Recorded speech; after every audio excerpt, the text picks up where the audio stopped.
नमस्कार, मैं हूं राजेश कुमार और आप देख रहे हैं आपकी आवाज। आज चर्चा करेंगे हक की लड़ाई। आप सोच रहे होंगे कि हक की लड़ाई क्यों, आखिर अचानक ये मुद्दा कैसे आ गया। सवाल ये है, हक की लड़ाई इसलिए वर्तमान सरकार, बिहार सरकार, नीतीश बाबू लगातार कहते रहे हैं, जब से सत्ता उन्होंने संभाला है, हम उद्योग का जाल बिछा देंगे, हम बड़े पैमाने पर निवेश कराएंगे, निवेश होगा, लोगों को रोजगार मिलेगा, लोग पलायन करना बंद कर देंगे। ये इनका अहम मुद्दा था। लेकिन सवाल ये उठता है कि इन दौरान, इस बीच में निवेश क्या हुआ आपको भी पता है, रोजगार मिला आपको भी पता है, उद्योग लगे ये आपको भी पता है। सवाल ये है कि जो उद्योग पहले से यहां लगे हुए हैं, क्या सरकार की यह जिम्मेवारी नहीं बनती है कि उस उद्योग को संरक्षित किया जाए, उस उद्योग को बचाया जाए, उस उद्योग का ज्यादा से ज्यादा विकास कराया जाए। लेकिन यहां उल्टी गंगा बह रही है। जो उद्योग यहां लगे हुए हैं उस उद्योग को बंद कराए जा रहे हैं, कभी नियम की दुहाई देकर, कभी कानून की दुहाई देकर। स्थिति ये है। आज हक की लड़ाई के इशू पर हम चर्चा इसी पे करेंगे। कर्सर उद्योग जो लगातार सासाराम, रोहतास में बड़े पैमाने पर हजार लोगों को रोजगार देता था, आज की तारीख में बंदी के कगार पर है। और इसके लिए अगर कोई जिम्मेवार है तो वर्तमान कानून व्यवस्था, वर्तमान सरकार। इसलिए आपकी आवाज में आज हमने मुद्दा रखा है हक की लड़ाई।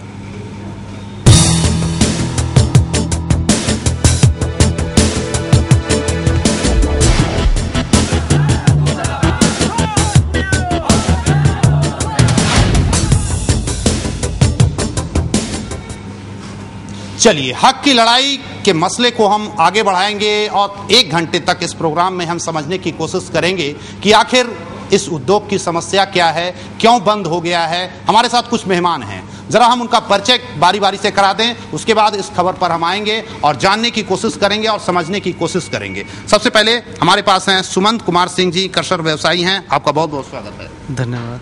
और नित्यानंद शर्मा जी हैं, सामाजिक कार्यकर्ता। शर्मा जी, आपका भी बहुत बहुत स्वागत है। थैंक यू, नमस्कार। और हमारे साथ हैं हीरा सिंह यादव जी, कर्सर व्यवसायी, ये भी हैं, आपका भी बहुत बहुत स्वागत है। और हमारे साथ हैं पप्पू गुप्ता जी हैं, कर्सर व्यवसायी, ये भी व्यवसायी हैं और इनसे भी चर्चा करेंगे और समझने की कोशिश। युवा हैं, आपसे बेहतर तरीके से समझेंगे युवा के लिए क्या हो रहा है, क्या भविष्य था इस उद्योग में। आपका भी बहुत बहुत स्वागत है। और साथ ही साथ हमारे साथ हैं, आपको बता दें कि दुर्गेश सिंह, कर्सर व्यवसायी, ये भी हैं, आपका भी बहुत बहुत स्वागत है। और हमारे साथ हैं विनोद शर्मा जी, कांग्रेस के वरिष्ठ लीडर, प्रवक्ता भी हैं, आपका भी बहुत बहुत स्वागत है। उद्योग के लिए आपकी सरकार भी केंद्र में दावा कर रही है कि हम उद्योग का जाल बिछाएंगे, उद्योग पर निवेश होना चाहिए, आपका भी स्वागत है। और हमारे साथ हैं डॉक्टर सुधांशु शेखर भास्कर जी, आरजेडी के नेता, आपका भी स्वागत है। ये धन्यवाद। और हमारे साथ हैं विजय सिन्हा जी, बीजेपी के प्रवक्ता हैं, युवा कहूं या वरिष्ठ को, वरिष्ठ ही कह देता हूं, वरिष्ठ हैं हमारे साथ। और अभी इनकी दोस्ती टूटी है जनता दल यूनाइटेड से, आपका भी बहुत बहुत स्वागत। Thank you. चलिए, सबसे पहले इस बात को समझने की जरूरत है कि आखिर ये मसला है क्या और आज की तारीख में हमने चर्चा के लिए इस मुद्दे को क्यों चुना। पहले जरा ये देखते हैं कि आज हुआ क्या है। आज के तारीख में कुछ लोग सपोर्ट में आए हैं, कुछ लोग विरोध कर रहे हैं। जिला प्रशासन सासाराम, रोहतास का पूरी तरह से हावी है। जरा एक ये देखिए कि किस तरह से भारतीय जनता पार्टी के नेता जवाहर प्रसाद, जो विधायक हैं, ये भी इनके सपोर्ट में आ गए हैं। 400 कर्सर बंद हो चुके हैं। आपको बता दें कि इस पूरे मसले पर कर्सर व्यवसायी सरकार की वादा खिलाफी से खासे नाराज हैं और उनका धंधा चौपट तकरीबन हो चुका है। कुछ दिन पहले सरकार ने अवैध खनन का आरोप लगाकर करीब 400 कर्सर उद्योग धंधे को बंद कर दिया था, जबकि कर्सर व्यवसायियों के पास 20 साल का लाइसेंस पहले से था। जिला प्रशासन और वन विभाग की ओर से मौजा नामी कर्सर मंडी में करीब 15 लाख CFT चिप्स जब्त कर लिया गया। लेकिन जो जब्ती सूची बनी, उसमें सिर्फ 3 लाख CFT चिप्स ही दिखाए गए। अब सवाल उठता है कि 12 लाख CFT चिप्स कहाँ गए। और इन तमाम मसलों को लेकर आज जिस तरह से लोगों ने विरोध प्रदर्शन किया है, इसके अलावा कर्सर मालिक हाई कोर्ट का भी दरवाजा इन लोगों ने खटखटाया है। इस मुद्दे को लेकर वो लोग लगातार कहते रहे हैं कि उनके साथ नाइंसाफी हो रही है और इसी मुद्दे पर जवाहर प्रसाद भी आज इनके साथ खड़े हो गए। जरा उनको भी सुने और क्या उनका कहना है, जरा ये भी देखें। 500 फोर्स लेकर सारे क्रेश उद्योगों को खदेड़ा जा रहा है और जबरन गिट्टी पुलिस के बल पर पटेल कॉर्पोरेशन को कोई उसको कोई कागज पत्र नहीं देना और सारा गिट्टी उठाकर और पटेल कॉर्पोरेशन को दे देना। जब ऐसा होता है, हाई कोर्ट का निर्देश भी है, लेकिन प्रशासन और सरकार हाई कोर्ट का निर्देश नहीं मान रही है और जबरदस्ती गिट्टी उठाकर ठेकेदार को दे रही है। तो प्रशासन और सरकार हाई कोर्ट को भी नहीं मान रही है। ऐसे में सीधा सीधा मामला बनता है कोर्ट के उल्लंघन का, अवमानना का मामला बनता है। इस पूरे मामले को जरा एक बार हम देखते हैं, उसके बाद आप भी समझ जाएंगे कि मामला कितना गंभीर है, किस तरह से सैकड़ों व्यवसायी आज रोड पे हैं और हजारों हाथों से रोजगार छीन लिया गया। जरा ये रिपोर्ट देखिए।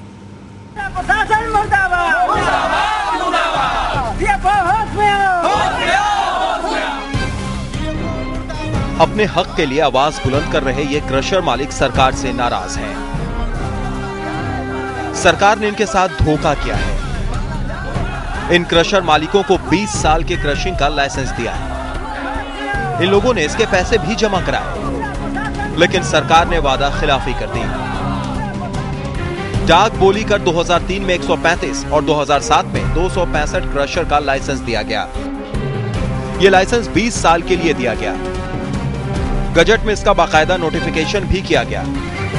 नीलामी राशि किस्तों के जरिए खनन विभाग में जमा भी कराया जा रहा था।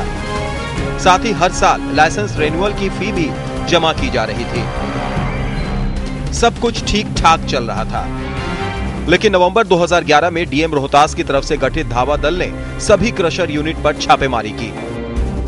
कागजातों की जांच की गई और वहां पड़े चिप्स की भी जांच की गई। जांच में सब कुछ ठीक ठाक पाया गया और कहीं कोई गड़बड़ी नहीं मिली। लेकिन ना जाने क्या हुआ कि बिना किसी ठोस वजह के ही खनन विभाग ने पत्थरों की उपलब्धता बंद कर दी।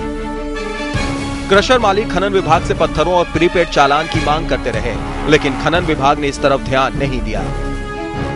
नतीजतन जहां जितने भी चिप्स थे वे वहीं पड़े रह गए। उनकी बिक्री नहीं हो पाई। लेकिन इस साल अप्रैल में तो हद हो गई। 30 अप्रैल से 4 मई के बीच अचानक क्रशर मंडियों पर छापेमारी की गई। जिला प्रशासन और वन प्रमंडल पदाधिकारी की तरफ से यह छापेमारी की गई। इसमें बंद पड़े लगभग 35 क्रशर मशीनों को उखाड़कर फेंक दिया गया। साथ ही प्रीपेड चालान न होने की वजह से मौजा नीमा क्रशर मंडी में नवंबर 2011 से पड़े करीब 15 लाख CFT चिप्स को जब्त कर लिया गया। लेकिन वन विभाग के लोगों की नीयत देखिए कि छापेमारी के दौरान बनाए गए जब्ती सूची में महज 3 लाख CFT चिप्स ही दिखाया गया। आरोप लग रहे हैं कि चिप्स बेचकर पैसों की बंदर बांट करने के मकसद से ऐसा किया गया। लाइसेंस धारियों ने अपने साथ हुई नाइंसाफी को लेकर पटना हाईकोर्ट का दरवाजा खटखटाया है। इस बीच हाईकोर्ट ने 16 मई को आदेश पारित कर चिप्स की नीलामी पर रोक लगा दी। लेकिन हाईकोर्ट के आदेश को धता बताते हुए प्रशासन की तरफ से इन चिप्सों को बेचा जा रहा है। इससे क्रशर मालिक खुद को ठगा हुआ महसूस कर रहे हैं और जिला प्रशासन और वन विभाग के रवैये से इनमें काफी नाराजगी है। मामला कोर्ट में विचाराधीन है, इसलिए इस बारे में कोई भी टिप्पणी करना सही नहीं होगा। पर इतना जरूर है कि जिस तरह से अवैध खनन के बहाने इन क्रशर मालिकों को परेशान किया गया, जो वादा खिलाफी की गई, उसे कहीं से भी सही नहीं ठहराया जा सकता। आर्या न्यूज के लिए सासाराम से अमित की रिपोर्ट। तो अब आप लोगों ने पूरे मामले को समझ लिया होगा और जान लिया होगा कि आखिर बिहार सरकार क्या कर रही है व्यवसायियों के साथ और क्यों नहीं बिहार में निवेश हो रहा है, क्यों नहीं कोई कंपनी अपना पैसा लगा रही है, उद्योग क्यों नहीं लग रहे हैं। हमारे साथ हैं सुमंत कुमार सिंह जी, क्रशर व्यवसायी। ये जो स्थितियां बनी, आपने अंदाजा नहीं लगाया था और इस तरह की स्थितियां बन गई, आखिर ऐसी स्थिति आई क्यों? ऐसी स्थिति आई इसको तो बारे में हम नहीं बता सकते हैं। हम तो जब सरकार ने ऑक्शन निकाला उसमें हमने भाग लिया। हम कहने नहीं गए कि हमको क्रशर का लाइसेंस दिया जाए। सरकार ने ऑक्शन निकाला, जब 2003 में 135 क्रशर का निकला था, तब हम लोग गए थे क्रशर में, नीलामी में भाग लिए। उस समय 4,55,000 न्यूनतम राशि थी, लेकिन उस समय क्रशर उद्योग का स्थिति ठीक नहीं था, तो उसमें बहुत कम लोग आए। वो 135 क्रशर लाइसेंस कराने में 2-3 बार सरकार को 6-6 महीना पर कराना पड़ा, तब ये ऑक्शन हुआ। उसके बाद जब ऑक्शन लेने के बाद हम लोग, ये प्रक्रिया थी कि 20 साल का लाइसेंस मिला, हम लोग सोचे कि हम लोग ये काम करेंगे और काम करेंगे तो हम लोग 20 साल के लिए ये हम लोग को रोजगार मिल रहा था, इसलिए हम लोग अपना सारा इन्वेस्ट करके एक इसमें ये रोजगार किए कि अच्छा से हम लोग का लोकल का रोजगार था, काम करेंगे और ठीक है। लेकिन ये तो कोई जानता नहीं था कि सारा 7 साल में हम लोग का पैसा ले लेगी। 2003 में हम लोग लिए थे, 7 साल में सारा पैसा ले ली सरकार। जैसे ही 2010 आया उसके बाद प्रीपेड चलान देना बंद हो गया और कहा जाना लगा कि पत्थर उपलब्ध नहीं है, इसलिए ऐसा मतलब कि अब पत्थर की उपलब्धता शून्य है, इसलिए क्रशर की संख्या भी शून्य की जा रही है। जब पत्थर की उपलब्धता थी कि हम 135 क्रशर या जितने भी क्रशर चलाना था कि 20 साल तक चला सकता है, तभी तो सरकार दी थी कि 20 साल के लिए लाइसेंस दिया जाए। अब पत्थर की उपलब्धता शून्य है, उसके आधार पर इन लोगों ने कर दिया कि क्रशर की संख्या भी शून्य है, तो जो भी तो कागज में दिखा दिया कि शून्य है। उसके बाद अब हम जो कल के डेट में लाइसेंस धारी थे वो आज के डेट में अवैध कारोबारी हो गए हैं। अवैध कारोबारी हो गए हैं। सवाल ये उठता है कि जब अपनी जरूरत थी तो मिलना कबूल था, बाहों के दरमियान में सिमटना कबूल था। अब ऐसे चले जा रहे हैं कि जानते नहीं, मतलब निकल गया तो पहचानते नहीं। विजय सिन्हा जी हमारे साथ हैं, भारतीय जनता पार्टी के नेता हैं, प्रवक्ता हैं, सरकार में साथ रहे हैं। ये अच्छी तरह से बता सकते हैं कि ऐसी स्थिति क्यों आई होगी विजय सिन्हा जी, और क्यों ऐसा हो गया? देखिए, निश्चित तौर पर सरकार गंभीरता से इस विषय को लिया था जब पर्यावरण के माध्यम से कई विषय उठे थे और बिहार के अंदर बहुत कम पहाड़ बचे थे, तो सरकार ने डिसीजन किया था कि पर्यावरण के दृष्टिकोण से किसको हम बचा के रखें और किसको हम क्रशर के सुपुर्द करें ताकि यहाँ की भी विकास की व्यवस्था प्रभावित न हो। और इसके चलते लगता 1.5 वर्ष पहले एक बैठक भी हुई थी, एक पॉलिसी बनाई गई थी और उस पॉलिसी के तहत में डिसीजन हुआ था कि यहाँ के विकास को बिना प्रभावित किए हम लोग क्रशर उद्योग को समाप्त न करें और उसको आगे चलाएं। उसके बाद जो बहुत सारे गलत ढंग से उत्खनन हो रहे थे और इसमें जो मिली भगत कुछ उस तरह के लोगों का था, कुछ भ्रष्ट प्रशासनिक पदाधिकारियों का था, बहुत सारी शिकायतें आ रही थी। विधानसभा के अंदर भी कई बार प्रश्न उठ रहे थे और उत्खनन का जितना दिखाया जा रहा था, गवर्नमेंट को जितनी रॉयल्टी आनी चाहिए थी उससे ज़्यादा अवैध ढंग से ये उद्योग चल रहा था। तो सरकार ने उसी क्रम में एक डिसीजन लिया था, लेकिन ऐसा नहीं था कि जिसका लाइसेंस मिला हुआ है उसको मतलब समय समय पर धीरे धीरे कम करने की थी। लेकिन अकस्मात ऐसा क्या हुआ है अब तो ये लोग ज़्यादा बेहतर ढंग से बताएंगे। बिल्कुल, ये बेहतर तरीके से बताएंगे। अचानक ऐसा क्या हो गया, ये बड़ा सवाल है। सामाजिक कार्यकर्ता हैं हमारे साथ, जरा उनसे भी हम समझ लें। उसके बाद जरा हम एक और रिपोर्ट दिखाएंगे। जिस तरह से नित्यानंद जी ये स्थितियां बनी हैं, एक तरफ कभी प्रदूषण का हवाला देकर, कभी खनन का हवाला देकर, कभी वन नीति के उल्लंघन का हवाला देकर, क्या इस तरह के जो डिसीजन लिए गए, अगर ऐसे डिसीजन आज सरकार कह रही है कि ये गलत हुआ है, तो उस वक्त क्या कर रही थी सरकार? क्या उस वक्त ये सब उसे नजर नहीं आ रहा था? देखिए, सबसे बड़ा सवाल है कि आज आदरणीय मुख्यमंत्री जी पूरे देश में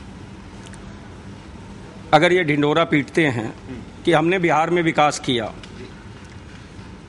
मानते हैं हम लोग भी विकास हुआ, सड़कें बनी, पुल बने, स्कूल बने, अस्पताल बने, वो भाषण से नहीं बनते, उनके लिए सीमेंट, बालू और पत्थर चाहिए।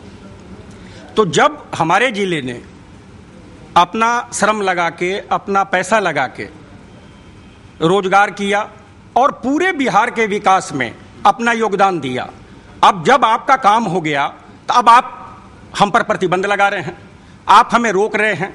आप क्रशर का पत्थर उद्योग से संबंध है, लेकिन जब क्रशर आपने दिया लोगों को कि आप नीलामी लें, सरकार को राजस्व आया, कितने बेरोजगार लोग बैंकों से लोन लेके, खेत गिरवी रख के, अपनी पत्नियों के गहने गिरवी रख के स्वरोजगार के लिए, चूंकि वैसे भी बिहार में कोई रोजगार नहीं है, हमारे जिले में खासकर जो कभी बिहार में उद्योग के मामले में नंबर 1 टॉप पे आता था, डालमिया उद्योग था, पीपीसीएल था, आज सारे बंद हैं। और जो हमारे व्यवसायी हैं, युवा व्यवसायी, उन्होंने बड़ी ईमानदारी से सरकार से एग्रीमेंट करके और अपना पत्थर उद्योग लगाया, क्रशर लगाया। सरकार को रेवेन्यू दिया। अगर पत्थर का अवैध खनन हो रहा है तो माइंस डिपार्टमेंट क्या कर रहा है, वन विभाग के मंत्री क्या कर रहे थे अब तक? इसमें पत्थर उद्यमियों का क्या कसूर है? और जो 1 लाख लोग इससे प्रभावित हुए, उनके परिवार के लोग, ट्रैक्टर चालक, मजदूर, उनके परिवार, उसके चलते व्यवसाय। मैं आज जानना चाहता हूं, आदरणीय रामेश्वर चौरसिया जी ने इसी विधानसभा में कहा कि पत्थर उद्योग बंद होना चाहिए। आज किस मुंह से, कैसे? आज आप सरकार में नहीं है तो आज जो है आप हमारे साथ मिलके आप घड़ियाली आंसू रो रहे हैं। हम फिर भी आपका स्वागत करते हैं क्योंकि ये जन समस्या है। ये समस्या जो है, हमारे जिले में 2 समस्याएं, एक करमचट परियोजना जो बाबू जगजीवन राम जी ने आज से 40 साल पहले शुरू की थी, वो आज बनने जा रही है। तो फॉरेस्ट डिपार्टमेंट का जो कानूनी अड़चन है, हम जानना चाहते हैं। आज वो पास हो गया, केंद्र सरकार ने पास किया, बिहार सरकार के पहल पे किया। आज बिहार सरकार अगर विशेष पैकेज की मांग भारत में, दिल्ली में रैली करके करती है तो मैं माननीय मुख्यमंत्री जी से अनुरोध करूंगा कि रोहतास के क्रशर उद्योग के लिए भी विशेष पैकेज दें और अपना दिल बड़ा करें। बिल्कुल विशेष पैकेज दें और क्रशर उद्योग पर थोड़ा ध्यान दें। लेकिन सवाल यहां है कि निगेटिव पूरी तरह से कहा जा सकता है आज उद्योग धंधे बंद हो गए हैं और इसको लेकर लोग आंदोलित हैं। जिस तरह से इन्होंने कहा, नित्यानंद जी ने कहा, लाखों लोग इससे प्रभावित हुए हैं। बड़ा सवाल है कि आप उद्योग धंधे बंद करके दूसरे फॉरेन से उद्योग धंधे कैसे ला सकते हैं और कैसे चला सकते हैं। हम जरा आप लोग से चर्चा करेंगे, लेकिन उससे पहले जरा देख लेते हैं एक और छोटा सा ग्राफिक्स के जरिए रिपोर्ट, छोटे छोटे पॉइंट कि कैसे इससे लोग प्रभावित हुए हैं और क्या क्या मुद्दा है, क्या इशू है। जरा देखिए,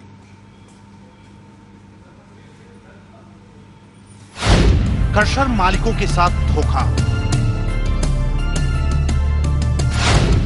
लाइसेंस होने के बावजूद बंद कराए गए क्रशर,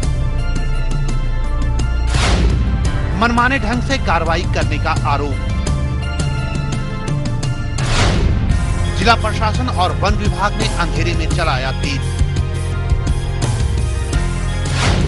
क्रशर मालिकों को नहीं दिया गया कोई नोटिस,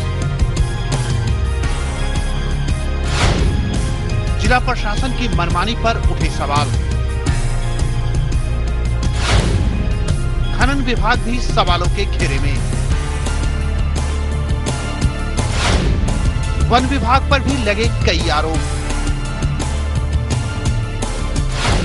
जब्ती सूची बनाने में भी गड़बड़ी के आरोप, 15 लाख सीएफटी चिप्स को बताया 3 लाख सीएफटी चिप्स,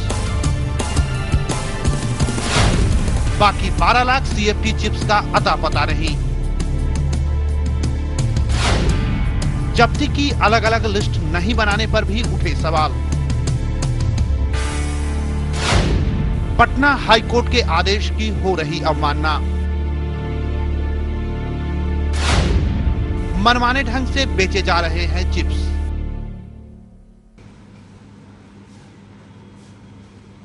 चलिए अब जरा चर्चा करते हैं और हमारे साथ मेहमान हैं, जरा उनसे हम बात कर लेते हैं। हमारे साथ हैं कांग्रेस के लीडर हैं, जरा इनसे भी समझने, क्योंकि कांग्रेस केंद्र में सरकार में है और इस तरह की जो नीतियां बनती है उसमें अहम रोल होता है। जयराम रमेश जी आज पटना भी आए थे, ग्रामीण विकास मंत्रालय संभाल रहे हैं, लेकिन पहले पर्यावरण मंत्रालय में थे। अक्सर वो सवाल खड़ा करते थे कि इस तरह का नुकसान नहीं होना चाहिए। विनोद शर्मा जी, सवाल ये उठता है कि प्रकृति को अगर नुकसान नहीं पहुंचाया जा रहा है, पर्यावरण को अगर नुकसान नहीं पहुंचाया जा रहा है, उसके बाद उद्योग धंधे चल रहे हैं, तो फिर उसे बंद कराने का क्या औचित्य है? देखिए, जो पत्थर उद्योग है, पत्थर का खनन है, उसमें निश्चित रूप से पर्यावरण को थोड़ा बहुत तो नुकसान पहुंचता ही है, क्योंकि उससे पेड़ पौधे भी कटते हैं अधिकांश जगहों पर और उससे पर्यावरण असंतुलित हो जाता है।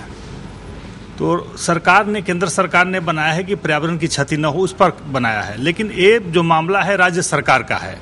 राज्य सरकार ने जब लाइसेंस निर्गत किया है तो कुछ सोच कर किया होगा, और फिर बंद भी कर रहा है तो फिर राय कहीं से लिया होगा।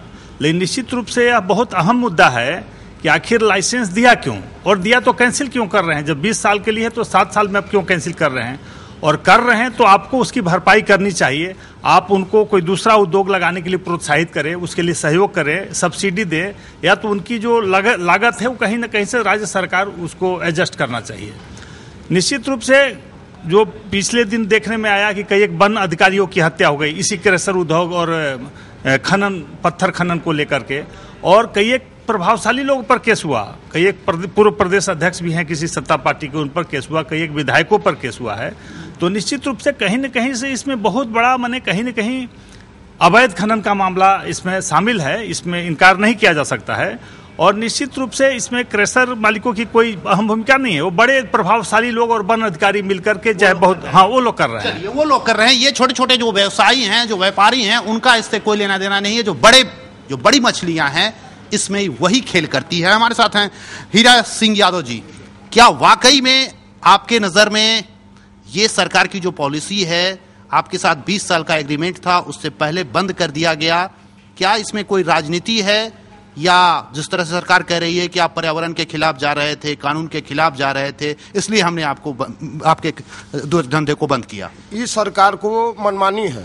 हम लोग का एक बिता को लाइसेंस मिली गई और सारा जमीन और व्यवस्था नीतीश कुमार जी को ज्यादा दिमाग में है कि हमने बड़ी बड़ी कंपनी को एक बार पहाड़ उठा के और दे दें और सारे लोग के बंद कर दें।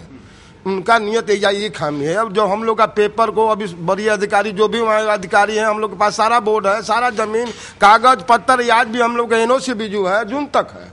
अभी कोई देखे कोई अधिकारी के, हमारे मुख्यमंत्री जी इसका टीम बैठा लें और टीम बैठा के हम लोग के चेक करा लें कि इन लोग के क्या समस्या है। वहाँ तो खाली 500 फोर्स विदा करके और 20 को प्रशासन और अफसरों को भिड़ाकर जबरदस्ती किया जा रहा है। हटो, भागो, मारो, पीटो, कोई के कागज देखा जा रहे हैं, चहट चहट के मारी जा रही है। ये नीतीश कुमार का देन है कि बड़े बड़े कंपनियों को इसको हमने दे दे। आज की डेट में जो गिट्टी हम लोग का भी बोले हमारे भाई जी लोग कि 15 लाख सेफ्टी जब्त है, ये एक मंडी की बात है। ऐसा 3-4 मंडी है, जो 3-4 मंडी में इसी तरह किया गया है, कहीं 2 लाख, कहीं 3 लाख, कहीं कुछ। मगर जब गिट्टी को हम लोग सुन रहे थे कि जो भी हुआ उसको नीलामी होगी, मगर बड़े अधिकारी वहां का DFO साहब और DM साहब मिलकर उसको नीलामी नहीं किए। एक कंपनी को बुलाकर, पटेल कंपनी को, उसको कहीं हैदराबाद का है, उसको उन लोग दे दिए। मेरा सवाल यही था, मैं दुर्गेश जी से ये जानना चाह रहा था, आप ही अब बता दें ये पटेल इंजीनियरिंग कंपनी है क्या, क्यों उसको दिया जा रहा है? क्या यहाँ बिहार में सारी कंपनियां बंद हो गई या उसकी उतनी क्षमता नहीं है लेने की? नहीं, सरकार की मनमानी है कि सरकार को तानाशाही की जबरदस्ती 5000 फोर्स जब कंपनी ले लिया गिट्टी को, तो क्यों उतना बड़ा पैमाने में फोर्स को विदा किया जा रहा है? कंपनी अपना ढोता, प्रशासन क्यों ढोवा रही है? प्रशासन को ढोवाना नहीं ना चाहिए। जो 5000 फोर्स लगाकर कोई अधिकारी की, जिसमें गाड़ी को गिट्टी उठाने में कम से कम 5 लाख रुपया पर डे सरकार को खर्चा हो रहा है। गुंडागर्दी न, वहाँ बच्चा स्कूल जा रहे हैं, वहाँ का गाड़ी घोड़ा बंद कर दिया है, गांव का आदमी बाहर नहीं निकल रहा है। उस तनाव में कंचनपुर में गिट्टी के विवाद में एक मर्डर भी हो गई। चलिए, स्थिति तनावपूर्ण है दुर्गेश जी। वैसे स्थिति में जिस तरह से कहा जा रहा है, हालांकि इन्होंने भी क्लियर नहीं किया, ये पटेल इंजीनियरिंग है क्या, किस चिड़िया का नाम है, कितनी बड़ी कंपनी है, इसके बारे में कुछ डिटेल आप बता पाएंगे? क्यों उसे ही दिया जा रहा है? पूरे हिंदुस्तान में क्या मात्र वही एक कंपनी है? यही तो हम जानना चाहते हैं कि क्या पूरे बिहार राज्य में पटेल इंजीनियरिंग ही कंपनी है? वैसा बहुत सा कंपनी यहाँ काम कर रहा है। सारे लोगों को इसका लाभ मिलना चाहिए। अगर सही है तो एक ही आदमी को लाभ क्यों मिल रहा है जो पटेल इंजीनियरिंग है? एक सवाल है जी बिल्कुल बिल्कुल। पहली बात की जो ये लोग CFT का माम दिखा रहे हैं, कहीं किसी चीज की कोई नापी होती है, आप गए हैं छापामारी करने, अब देखे और देख करके सीधे पेपर पे लिख दिए कि 3 लाख CFT। कहीं भी किसी क्रेशर पर जा करके इन लोगों ने जब गिट्टी की नाप में मापी ली जाती है तो उसका लंबाई, चौड़ाई, ऊंचाई मापा जाता है, तब निकल जाता है कितना CFT है। उस तरह का कहीं कुछ नहीं किएगा। तो इस जो कागज में लिखा जा रहा है कि 3 लाख CFT है या 2 लाख CFT, उसका कोई आधार नहीं है। वो अंदाज पे लिख दिया गया। अंदाज पे इसीलिए लिखा गया कि हम लोग सारा उठा के बेच देंगे और जितना लिखे पेपर में उतना सरकार के पैसा जमा कर देंगे। और जो ये पटेल इंजीनियरिंग की बात हो रही है, जो हो रही है, ये नासरीगंज से सकड्डी रोड एक बनने वाली है, बिहार सरकार की SH रोड है, उसका उसने वो टेंडर लिया हुआ है और वो सासाराम से करीब 30 किलोमीटर दूर पड़ेगा। वहाँ से कम 30 किलोमीटर दूर पड़ेगा। लेकिन अगर इनको देना था, मान लें कि ये ले रहे हैं, ये घोषित कर दिए कि सरकार की है, तो सरकार को अधिक से अधिक आय लेना चाहिए उससे। तो ये ऑक्शन कराते 2-3 कंपनियों के बीच में, तो जो अधिक पैसा देता उसको देते। हम लोग के सासाराम के ऐसा कुछ नहीं हुआ, किसी कोई जानकारी। ऐसा अगर होता तो हम लोग के बगल में 6 लेन बन रहा है, वहाँ 2 कंपनियां सोमा आइसोलेक्स काम कर रही है और एक ये चड्डा काम कर रही है। ये लोग भी भाग तो लेते, ये लोग को भी तो गिट्टी की और पत्थर की आवश्यकता है। और कभी भी जिस तरह ये हम लोग हाई कोर्ट में जब गए थे, जब ऑर्डर निकला था, तो मैं ऑर्डर देने खुद गया था वन विभाग में। तो वहाँ के जो पेशकार को मैं जब ऑर्डर दिया तो पहले वो पढ़ने के बाद बोला कि हम लोग तो उसमें जो मना किया हुआ है कि जो भी क्रशर या स्टोन चिप्स है उसको ऑक्शन नहीं करना है। तो बोला कि हम लोग तो स्टोन क्रशर और स्टोन चिप्स तो जब्त ही नहीं किए हैं, हम लोग तो सिर्फ पत्थर जब्त किए हैं। ये पत्थर और गिट्टी का गजब ये मामला है, इसमें समझ में नहीं आता है। सरकार कहती कि पत्थर ले गए हैं, वो वन विभाग कहता ही नहीं कि हम गिट्टी उठा रहे हैं। चलिए, मामला काफी पेचीदा है। एक दूसरे पर टाल मटोल की जो रवैया रही है सरकार की, वही यहां अपनाया जा रहा है और नतीजा व्यवसायी यहां फंसते नजर आ रहे हैं। सुधांशु जी, आप इस पूरे स्थिति पर पुराने राजनीतिज्ञ हैं, जमीन से जुड़े हुए कार्यकर्ता हैं, कभी आप भी सत्ता में रहे थे। ये हालात जो बने हैं, क्या आपको लगता है कि ये क्रशर व्यवसायी हैं, उद्योग धंधे से जो जुड़े लोग हैं, उनके साथ सरकार न्याय कर पा रही है? बिल्कुल न्याय नहीं कर रही है।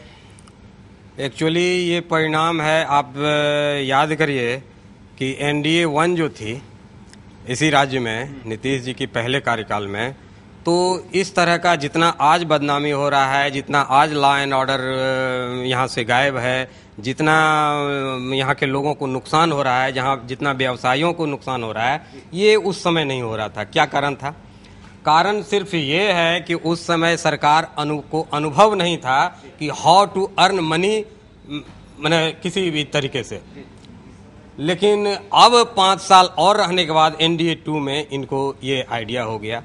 इसमें ये जो बता रहे हैं क्रशर के बंद होने से सिर्फ व्यवसायी को ही नुकसान नहीं है, उसके ट्रांसपोर्टेशन में जो लगा हुआ वहाँ का व्हीकल था, ट्रक था, ट्रैक्टर था, वो बेरोजगार हुए हैं। और सिर्फ वही नहीं, मैं उधर सासाराम हमेशा मैं जाता रहता हूँ, उधर से रास्ते में जो ट्रकें जाती थी, वो जहाँ भी लाइन होटल में रुकते थे, वहाँ खाते थे, रहते थे, उसका लाइन होटल भी बंद हो रहा है, वो व्यवसाय भी उसका बंद हो रहा है। तो इसका असर बहुत पड़ा है। अब अगर ये बंद किया गया, जैसा कि व्यवसाय भी बता रहे हैं कि लाइसेंस 2010 या उसके पहले दिया गया, डीएम आपने बताया कि डीएम ने भी जांच किया और सब सही दुरुस्त पाया गया। फिर कारण क्या था कि इसको बंद किया गया?